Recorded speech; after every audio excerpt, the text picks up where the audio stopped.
Hi, this is Pastor Steve, and welcome to the Daily Drive. You know, this time of year, we all find ourselves spending a little more time outdoors, working in the garden or working in the yard. Many years ago, I learned something about pruning. In fact, the Bible tells us about pruning. In John, the 15th chapter, verse 1, it says, "I am the true vine, and my Father is the vine dresser. Every branch in me that does not bear fruit, he takes away, and every branch that bears fruit, he prunes it that it might bear more fruit." You don't prune a tree to kill the tree. You prune the tree so that it might bear more fruit if it's a fruit tree. There was a fellow by the name of Sperry who lived in this part of North Texas for many years, and he wrote a book that became the Bible of gardening for those of us who worked outdoors. And I had the opportunity one day to have lunch with him, and I said, "Neil, talk to me about why we prune. What reason would you want to prune, and how could you prune in a way that won't hurt the plant?" And he said that day, he said, "Steve, there are 3 reasons that you would prune a plant. Number 1 is if it's growing in the wrong direction."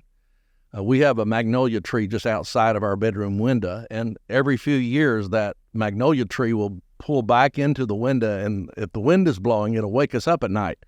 And Marcia will say, "Hey, you need to prune that tree back." And I'll go back and I'll prune that tree. I'll cut it back, not because I'm trying to hurt the tree, but because it's growing in a direction that's causing problems for us. In the same way, God prunes in our life sometimes when we head the wrong direction. He cuts on us. He speaks to us. He does surgery on us so that we won't go the wrong direction. Neil said the second reason you would prune a tree is because it has a disease in it. In fact, he talks about how you need to cut and prune, and then you need to clean your tools so that you don't spread that disease to other plants that you might be pruning with that same saw. And in the same way, many times we have the cancer of sin in our life, and God wants to cut that out because he knows that left unchecked, it will do damage not only to that part of our life, but all of our life, and it will affect those people that we love the most. And sometimes he has to do that surgery, and it's painful, but it's better than the consequence of leaving that disease in our life. And then Neil said the third reason you would prune a tree, and I thought this was the most interesting reason, is he said so that it truly might bear more fruit, especially if you have a vegetable plant and you'll snip off what they call sucker branches. These are branches that are sucking up nutrition, they're sucking up fertilizer, they're sucking up water, but they're not producing anything. And many times in our life, we have something in our life and it's there because we're trying to please somebody other than God, or we're chasing after it because everybody else is chasing after it, or sometimes we're just afraid to say no because we have that fear of missing out. But the truth is, it's not a part of God's essential will for our life. And every time we say yes to something, we're saying no to something else. And many times the things that we're saying no to are the very things that God wants us to be involved in.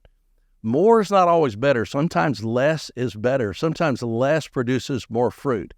One of the lessons that I'm learning, especially in this season of my life, is to do less and to walk through rooms slowly.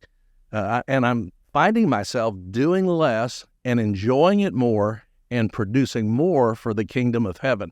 Sometimes we ask the wrong question. We say, well, what's wrong with it? That's not the question. The question should be, is this God's perfect will for my life? And will this produce a fruit that will bless other people and bless God's kingdom?